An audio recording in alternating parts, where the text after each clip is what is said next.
Well, I'm a chairman that was born after the creation of the organization, so there's a real generational change.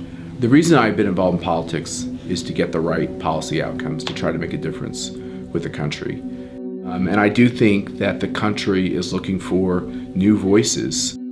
Well, he was always what I call a good kid, but that's a mother's perspective. Responsible, hardworking, seemed to love his family. But most of all, Matt was determined and still is extremely determined. If he believes in something, he's going to defend it to the end. I think as a family, we all learned that wherever you are, whatever trials you have, you pick up your stuff and you go. Put your faith in the Lord, turn it over, and move on. My first kind of intellectual framework on what it meant to be a conservative had a lot to do with William F. Buckley. It was in college, sitting through class after class with sometimes very liberal professors and hearing their strange perspective on the world. And I was realizing what it really took to get by, what it took to make ends meet, and what really made sense. And it just seemed crystal clear to me. First got to meet Matt when he was working over at the White House. Matt's a good chairman for the ACU because he understands how integrated the conservative message is. Chris, you know, he's kind of doing a different thing right now. You can get that one from anybody. Okay, good. And don't knock me. You'll never be back. Oh, I'm so sorry. Matt Schlapp has impeccable conservative instincts, and he's also a public servant at heart. So taking on the ACU chairmanship, I think, was a perfect opportunity for him to continue to advance conservative causes. If you took the values of somebody like Mercy, who grows up as a Cuban American in Florida, and match that with somebody from the Midwest, from Kansas, you almost have the perfect match.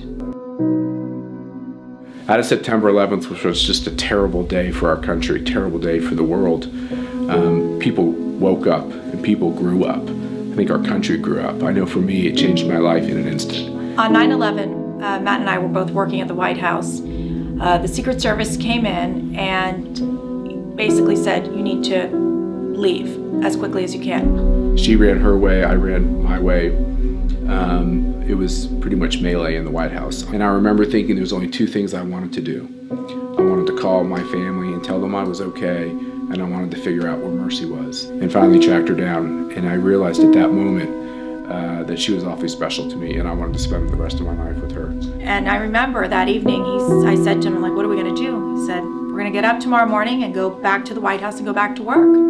And I remember at that moment, I was like, this is a man that just is strong, he's brave. And, you know, I just knew at that moment I wanted to be with him for the rest of my life. Favorite things to do every Christmas is to take all the Christmas cards that we get from friends and family and look at all the children that all of our friends have had, and then we rank them. But the thing that was amazing is that every other year there was another child, and now there are 2 dogs. And instead of being burdened with all these responsibilities, they are so joyous about having a big family.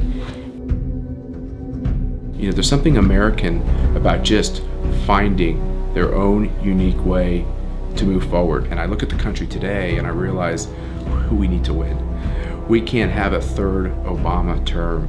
If the center-right can be pulled together, doesn't mean everybody's going to agree with each other. But if they can be pulled together in a political coalition, we actually could win a presidential election with a conservative.